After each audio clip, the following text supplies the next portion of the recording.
Assalamualaikum warahmatullahi wabarakatuh.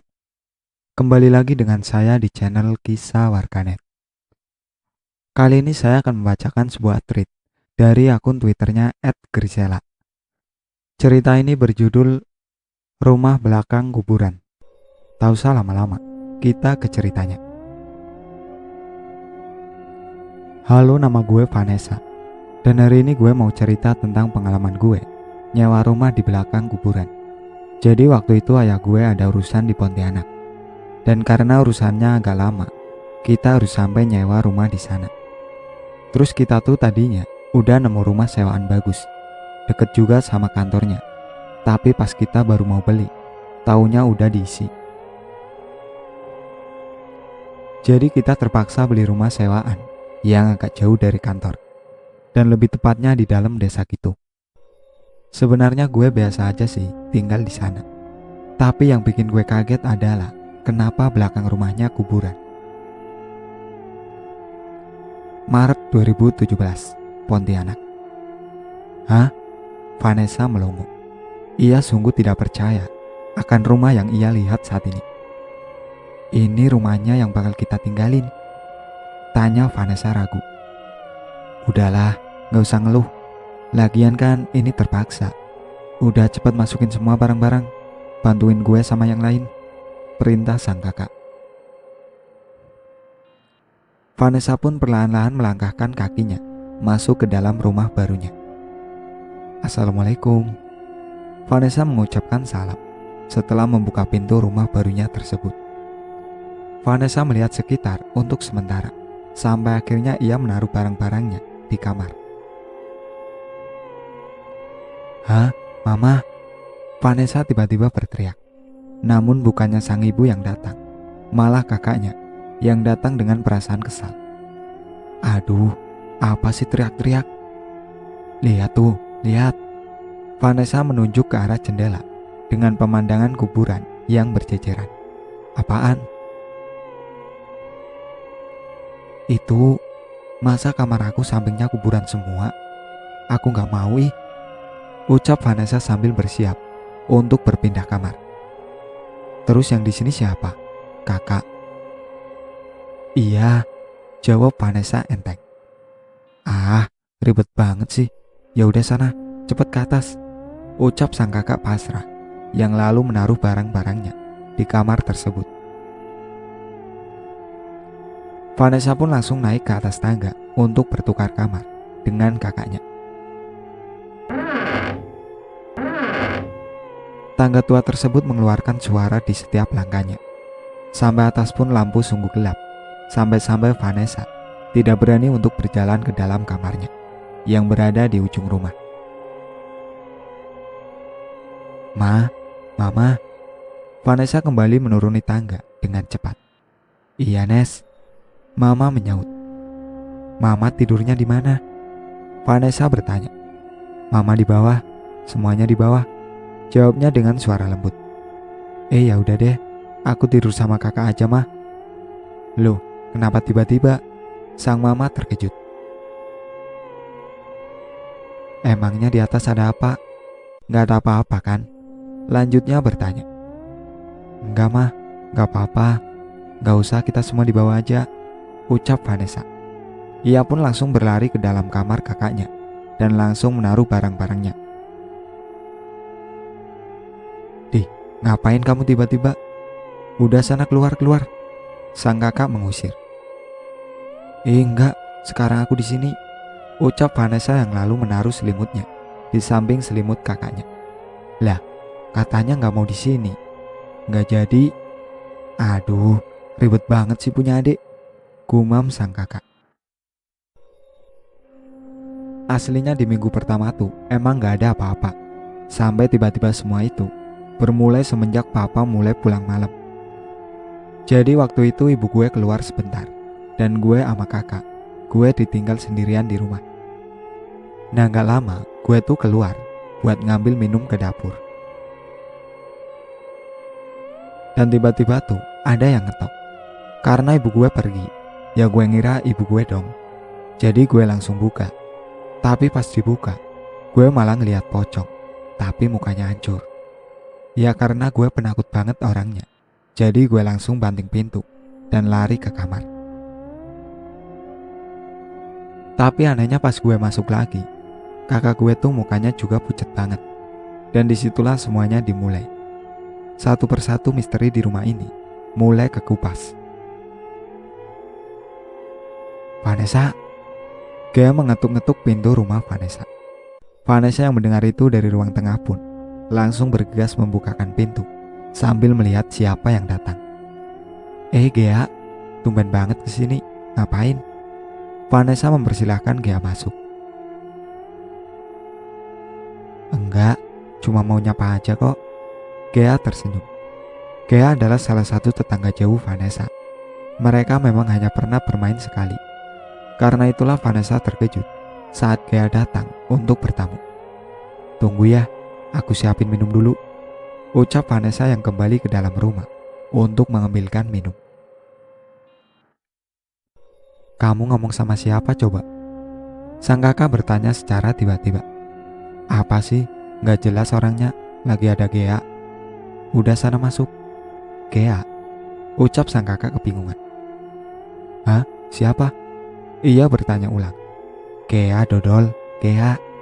Vanessa mengulang perkataannya.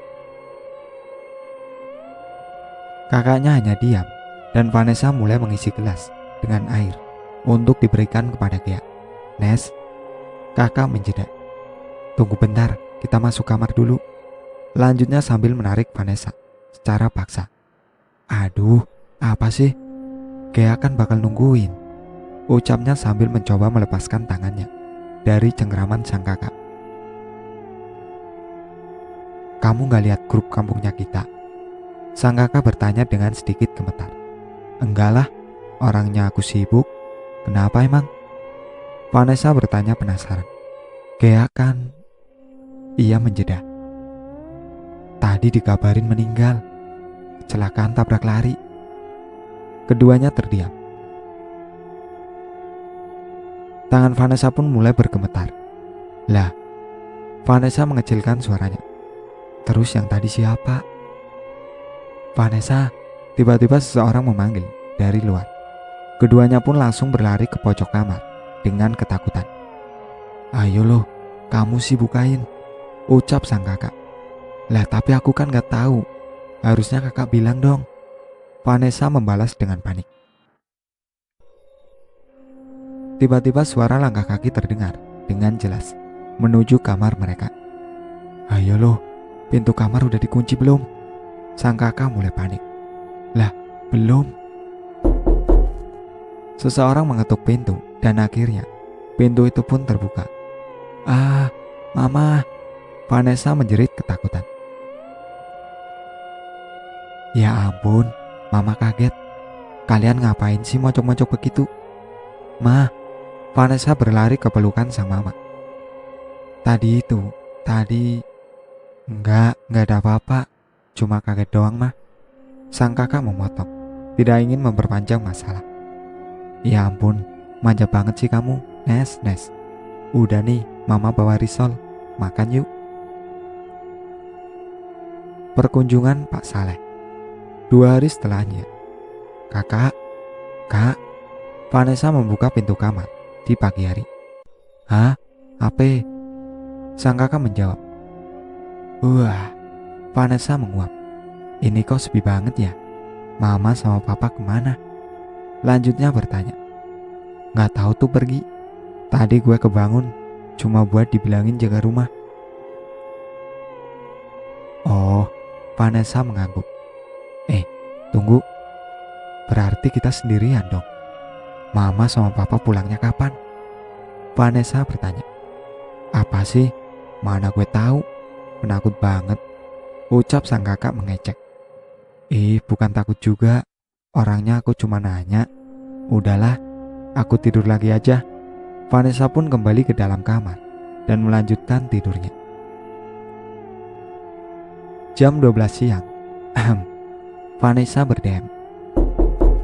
Apa kak? Ucap Vanessa yang belum 100% sadar dari tidurnya.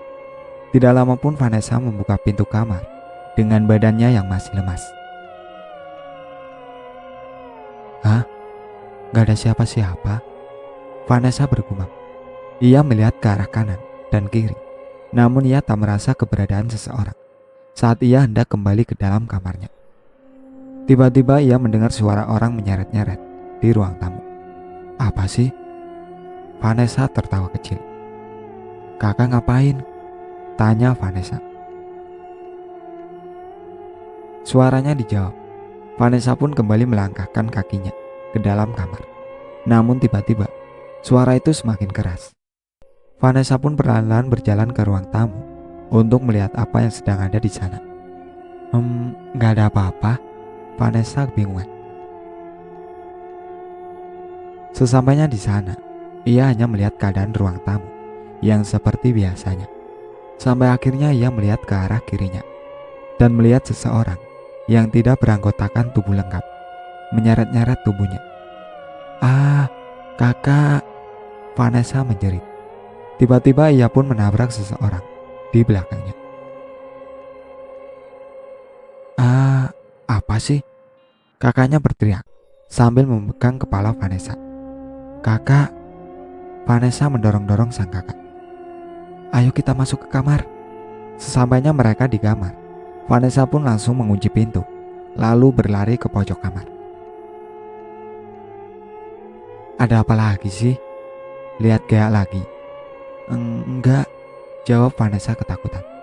Tadi ada Pak Saleh yang jualan sayur. Lanjutnya gemetaran. Apa sih? Orangnya Pak Saleh tadi pagi masih jualan sayur kok di depan, jawabnya. Udah, gak usah takut-takut begitu. Beri. Tiba-tiba ada yang mengetuk jendela kamar. Keduanya pun langsung terdiam. Pak, Bu, tolongin saya dong, ucap seseorang dari balik jendela. Pak, Bu, ketukan itu terdengar lagi. Nes, sang kakak menelan ludah dan perlahan-lahan mendekati pintu kamar. Apa kak? Kita harus ngapain? Bisikan Vanessa di tengah keheningan. Pak, Bu, saya terjatuh di dekat sungai kering. Tolong saya. Suara itu terdengar lagi. Nes. Tiba-tiba sang kakak berteriak dan langsung berlari keluar kamar. Vanessa yang ketakutan pun mengikuti kakaknya dan langsung pergi keluar rumah. Mereka berlari sampai ke rumah tetangga. Dan besoknya tubuh Pak Saleh ditemukan di dekat sumur yang jaraknya cukup jauh dari desa. Entah mengapa ia bisa masuk ke dalam sana. Yang pasti, kedua kakak beradik tersebut melihat dengan jelas jasadnya. Teror kecil. Semenjak hari itu pun, sang ibu tidak pernah meninggalkan kedua anaknya tersebut lagi. Walaupun begitu, mereka tidak lepas dari gangguan-gangguan aneh yang membuat mereka trauma. 2 hari setelahnya, tidak ada gangguan apapun. Sampai akhirnya gangguan itu datang lagi. Namun kali ini bertambah parah. Nes, Mama memanggil Vanessa dari luar. Iya mas, bentar. Vanessa langsung menutup buku yang ia baca, lalu berlari keluar. Kenapa mah? Vanessa menghampiri ibunya yang sedang melihat ke atas langit-langit rumah. Kamu nyium sesuatu gak? Tanya Mama sambil melihat ke arah langit-langit kembali. Hah? Vanessa mengendus-endus. Enggak. Bau apa emangnya? Lanjutnya bertanya. Apa cuma perasaan Mama aja ya? Bau busuk gitu mah. Tiba-tiba sang kakak ikut menghampiri. Iya. Mama berbalik melihat ke arah kakak. Bau apa ya ini? Tanyanya bingung. Nggak tahu. Sebenarnya aku udah sering sih nyium baunya. Cuma nggak tahu kenapa sekarang tambah nyengat. Hah? Vanessa mencoba menghirup udara kembali. Nyium deh. Bau gosong kan? Apa sih? Bukan juga, jawab kakak. Bau busuk gitu loh. Masa sih? Udah lama. Kok Mama baru nyadar sekarang ya? Ketiganya pun melihat ke arah atap. Berhubungan bau tersebut berasal dari atas. Tapi kok dari atas ya? Apa di genteng kita ada sesuatu? Lanjut Mama. Menurut aku sih lantai atas. Lagian, Emang lantai atas pernah dibuka-buka? Enggak kan? Mendengar itu pun mama mulai curiga. Ya udah, ayo coba kita ke atas. Oh, kalau itu sih mama aja. Saya mah tidak berani. Tiba-tiba kakak memundurkan langkahnya. Itu tuh, ajak Vanessa aja. Ucapnya yang lalu pergi, kembali ke dalam kamarnya. Nggak mau. Nanti aja mas sama papa. Vanessa menolak ketakutan. Iya, ya udah. Nanti kita cek bareng-bareng di atas. Setelah itu mereka semua menjalankan aktivitas masing-masing. Sampai akhirnya malam pun tiba. Jam 9. Mama, kakak mengetok-ngetok kamar sang ibu. Tidak lama setelah berkali-kali mengetuk, sang ibu pun akhirnya keluar juga dan langsung bertanya kepadanya. Kenapa? Tumben lo ngetok kamar mama. Saat itu sang kakak terlihat sedikit cemas sambil melihat ke arah tangga yang gelap. Kok dari tadi aku dengar kayak ada yang gedor-gedor pintu ya? Tiba-tiba pintu kamar terbuka. Kak, Vanessa keluar dari kamar. Aduh, bikin kaget aja sih, ucap sang kakak yang sudah jantungan saat mendengar suara pintu. Suara apa tadi? Gedor-gedor. Mama bertanya ulang. Hah? Gedor-gedor? Vanessa langsung mendekati mereka dan menempel dengan mama. Iya, kok aku juga tiba-tiba dengar suara gedor-gedor ya? Ia menjawab. Loh, kok mama gak dengar? Mana suaranya? Coba-coba deh, diam dulu. Keadaan pun menjadi hening dan tidak lama, suara pintu yang digedor mulai terdengar. Iya ya, itu dari mana? Tanya sang mama kebingungan. Nah itu dia, kalau dari luar gak mungkin deh, jawab sang kakak yang juga kebingungan dengan keadaan. Jangan-jangan dari atas, ucap Vanessa. Tapi kan di atas gak ada orang, gak mungkin ada yang gedor-gedor. Sang mama menjawab. Suara gedoran pintu itu pun semakin mengeras. Kali ini terdengar dengan jelas, berada dari lantai atas. Aduh, ayo lo. Kakak, gak usah ayo lo deh. Ujung-ujungnya juga kakak takut sendiri. Kesal Vanessa. Ya udah ayo, kita coba ke atas. Mana HP kalian? Sini mama pinjem buat senter. Kakak pun meminjamkan HP-nya dan memberikan kepada mama. Sebenarnya tindakan mama ini cukup meragukan menurut sang kakak, karena ia sangat ragu dengan apa yang berada di atas sana. Namun karena mama mengajaknya, jadi ia pun terpaksa ikut menemani. Anak tangga itu berbunyi. Mama menyinari lantai atas yang gelap gulita. Kok gak ada lagi ya suaranya? Mama bertanya sambil melihat ke arah kedua anaknya itu. Itu Vanessa tiba-tiba berlari menuruni anak tangga. Apa sih? Bikin kaget. Ada apa sih mah? Sang kakak mencoba melihat sekitar. Astaga, turun sekarang, turun. Tiba-tiba mama mendorong sang kakak. Dengan panik mereka pun langsung turun dan langsung berlari ke ruang tengah. Mama, kenapa? Ada apa sih? Tadi mama ngeliat apa? Tanya kakak panik. Ya ampun. Dengan nafas yang tersengal-sengal, sehabis berlari, mama pun langsung duduk di kursi ruang tengah.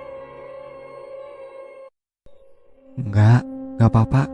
Pokoknya nanti malam kita bakal ngomongin ini sama papa. Emang kenapa mah? Tadi ada apa? Tanya sang kakak yang masih penasaran dengan apa yang kedua keluarganya lihat di atas sana. Enggak, sudah, kamu masuk aja masuk, perintah sang mama. Mama pun mengantarkan sang kakak ke dalam kamar. Namun saat mama sudah masuk ke dalam kamarnya, sang kakak sempat mengintip ke arah tangga yang masih dalam keadaan gelap. Namun betapa terkejutnya ia saat melihat seseorang yang sudah diselimuti dengan kain kafan pocong. Ia melihat ke arahnya, mata mereka saling menatap. Melihat itu pun sang kakak langsung mengunci pintu dan menunggu papanya untuk pulang saja. Misteri kamar atas. Hari Sabtu pun telah tiba. Tepat pukul jam 11, Vanessa dan sang kakak baru terbangun dari tidur lelapnya. "Ya ampun," ucap sang mama. "Tidurnya lama banget ya. Nih cepet kalian sarapan," perintah mama. Keduanya pun langsung duduk di meja makan dan menyantap makanan mereka. Di tengah-tengah itu sang kakak bertanya kepada Vanessa. "Dek," sang kakak berbisik. Vanessa hanya terdiam. "Kamu tadi malam lihat apa?" tanya sang kakak yang masih saja penasaran. Vanessa tiba-tiba terkekeh dan melihat ke arah tangga. "Lihat aja ke sana," ucap Vanessa yang lalu pergi meninggalkannya. "Apa Anda? Gak jelas banget." Sang kakak kembali melanjutkan sarapannya. Walaupun begitu, ia sempat melirik-lirik ke arah tangga tersebut. Dan sebenarnya ia sempat melihat bayangan seseorang di balik kegelapan tersebut. Namun menurutnya, ini waktu yang terlalu siang untuk membahas hal tersebut. Ia pun kembali melanjutkan sarapannya dan berpikir bahwa itu hanya bagian dari halusinasinya. Matahari terbenam, tidak terasa ia menjalani hari-harinya dengan menganggur sepanjang hari. Gak ngapa-ngapain. Ia pun pergi ke ruang depan untuk menemui adiknya. "Nes, Nes," kakak memanggil. "Nes, kenapa kak?" Tiba-tiba papa menghampiri. "Nesa mana sih? Kok tumben banget? Dari tadi gak di kamar?" tanya sang kakak yang hampir seharian tidak melihat kehadiran sang adik. "Lah, papa mah gak tahu. Tadi kan siang papa pergi, baru balik." "Oh, iya kah? Terus mama mana?" tanya kakak berbasa-basi. "Mama lagi di warung depan. Gak tahu tuh ngapain," jawab papa. "Udah, papa mau baca koran dulu. Cari sana adikmu." Sang ayah pun duduk di depan rumah dengan pintu yang terbuka. Seperti biasa, ia membaca buku kesayangannya. Entah tentang apa buku itu, namun ia selalu membacanya berulang-ulang. "Nes, Nes." Sang kakak memanggil-manggil Vanessa, namun ia gak kunjung menemuinya. Sampai akhirnya ia melihat Vanessa berdiri di salah satu anak tangga menuju lantai atas. "Nes, kamu ngapain di situ?" tanya sang kakak dari kejauhan. Vanessa menggeleng. "Kakak sini deh." Vanessa tiba-tiba mengajaknya ke atas. "Kenapa? Tumben banget kamu berani ke atas gelap-gelap," ucap sang kakak menghampirinya. "Gak gelap kak, ini ternyata ada lampu," jawab Vanessa yang lalu menggenggam tangan sang kakak. "Ini anak sambet apa? Tumben banget mau megang tangan gue," gumam kakak. Mereka pun akhirnya pergi menaiki anak tangga yang lalu sampai ke ruang atas. "Lah, terang banget. Kamu ngapain aja di sini?" tanyanya sedikit ragu. "Main. Main apa?" Hening. Vanessa tidak menjawab, hanya melihat-lihat lantai atas. Ini bukannya bau busuk itu ya?" gumam kakak. Udah yuk, kita turun aja. Kamu gak nyium nih, bau nyengat banget," ucapnya yang lalu menarik tangan Vanessa dengan perlahan. Namun Vanessa tiba-tiba menarik kakaknya kembali, lalu berkata, "Iya itu baunya, itu." Tiba-tiba Vanessa menunjuk ke arah kamar yang berada di pojok ruangan. Mendengar jawaban tersebut, sang kakak pun sebenarnya langsung tahu ada yang tidak beres dengan adiknya tersebut. Namun ia tetap mencoba tenang dan berpikir positif. Ia mengelus dada. Udah, gak ada apa-apa kok. Ayo sekarang kita turun." Ia menarik tangan Vanessa secara paksa. "Jangan dulu kak, itu tuh, itu." Vanessa kembali menunjuk ke arah kamar itu kembali. Namun saat ia melihat ke arah belakang kembali, betapa terkejutnya ia saat melihat Poci yang kemarin ia lihat di anak tangga. "Papa, Pa." Sang kakak yang ketakutan pun langsung menarik tangannya secara paksa dan langsung berlari keluar rumah. "Pa, pa." "Ya ampun, apa sih kamu?" ucap sang papa terkejut. "Teriak-teriak jam segini, ngapain sih?" "Itu." Ah, tiba-tiba suara jeritan Vanessa terdengar sangat keras dari dalam. Mereka pun langsung menghampiri Vanessa yang sudah pingsan akibat jatuh dari tangga. Tangannya lecet dan mukanya lebam. Setelah itu pun sang ayah langsung memanggil orang pintar dengan cepat. Jam 8 malam. "Bagaimana?" sang ibu bertanya dengan ketakutan. "Ya sudah, sekarang saya ingin ke lantai atas dan akan mencoba melihat apa yang sedang berada di atas sana," ucap sang ustadz. Saat itu Vanessa masih dalam keadaan pingsan dan ditidurkan di dalam kamar sang ibu. Namun mendengar perkataan sang ustadz pun, keluarga Vanessa pun langsung sama-sama mengikuti sang ustadz dan naik ke lantai atas yang masih dalam keadaan gelap. Di sini memang tidak ada lampu. Sang ustadz bertanya dengan pelan. Ada ustadz." Sang ibu mencoba menunjukkan jalan. Namun saat mereka mencoba menyalakan lampu, lampu tersebut justru mati dan sama sekali tidak dinyalakan. "Oh ya sudah, tidak apa-apa. Sekarang kita lihat saja apa yang ada di dalam sana," ucap sang ustadz yang lalu dengan perlahan menuju kamar tersebut. "Assalamualaikum." Ustadz mengetok-ngetok pintu kamar tersebut. "Assalamualaikum." "Waalaikumsalam." Entah apa yang terjadi, tiba-tiba Vanessa sudah berada di belakang mereka. Dan dari gerak-geriknya pun, semua sudah tahu bahwa Vanessa sedang kerasukan. Sang ustadz pun mencoba bertanya-tanya kepada sosok yang merasuki tubuh Vanessa. Sampai akhirnya ia tiba-tiba menangis. "Tolong saya ustadz, jasad saya belum dikuburkan. Jasad saya ada di dalam sana. Tolong kuburkan saya ustadz." Ia memohon-mohon. "Oh, ini sebenarnya bau," gumam sang kakak sedikit ragu. Tidak lama, pintu kamar itu pun terbuka dan langsung mengeluarkan bau yang sangat-sangat busuk. Di dalamnya, ia seperti kamar biasa. Namun di ranjangnya, ada sebuah kain yang bertumbuk-tumbuk. Sampai akhirnya kain itu pun dibuka dan memperlihatkan seorang jenazah. Setelah jenazahnya dikuburkan, kita pikir ya kita gak bakal dapat gangguan lagi. Ternyata kita benar-benar salah besar. Kita tuh tetap digangguin dan bahkan kadang tambah parah dan rata-rata sama penghuni kuburan tersebut. Sebenarnya banyak banget sih. Padahal kita tuh di situ cuma 2,5 bulan. Tapi sebelum mengakhiri cerita ini, gue mau cerita satu cerita lagi tentang penghuni pojok dapurnya kita yang baru kita temuin 2 hari sebelum kita pergi. Penghuni rumah.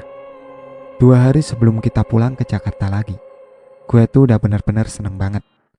Bahkan saking senengnya gue, walaupun jendelanya diketok-ketok lah, ada yang buka pintu kamar lah, gue tuh udah gak peduli lagi. Karena gue udah tahu 2 hari lagi ya gue tetap bakal pulang dan gak bakal di situ lagi.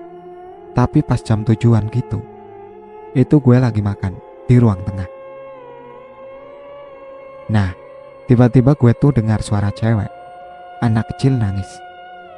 Di situ tuh gue antara takut, penasaran, dan kesal sih. Gak tahu pokoknya, perasaan gue kecampur aduk. Tapi rasa penasaran gue tuh lebih kuat dari perasaan yang lainnya. Jadi gue ngeberaniin diri buat ke dapur. Dan pas ke dapur, taunya beneran ada anak kecil nangis. Ya gue bingung dong. Dan di situ gue mikir, ini penghuni kuburan atau yang dari mana? Saking seringnya diganggu, terus pas gue samperin, gue kaget banget. Soalnya mukanya pucat banget, kayak hampir seputih tembok, tapi matanya bener-bener hitam semua. Terus dia nangis lagi.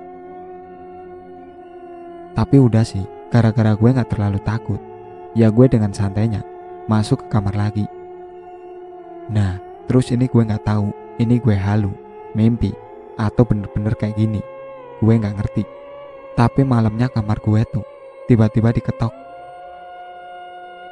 Dan karena gue udah keseringan kayak gitu, jadi gue biarin aja.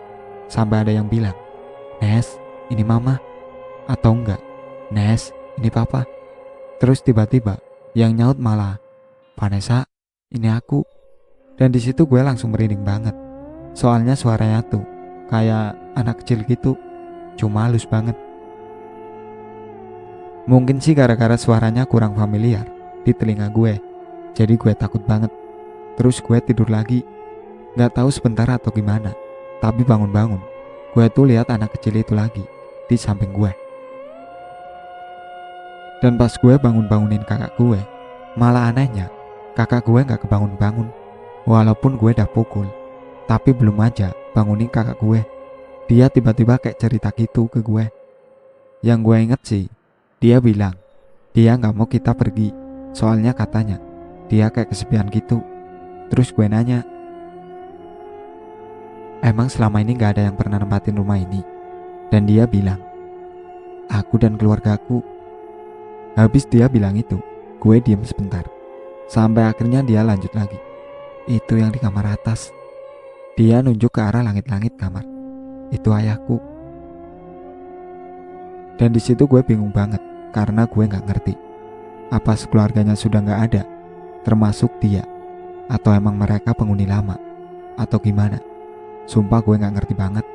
Soalnya setahu gue, orang yang nyewa rumah ini juga udah nggak ada. Apa yang nyewa ternyata ayahnya?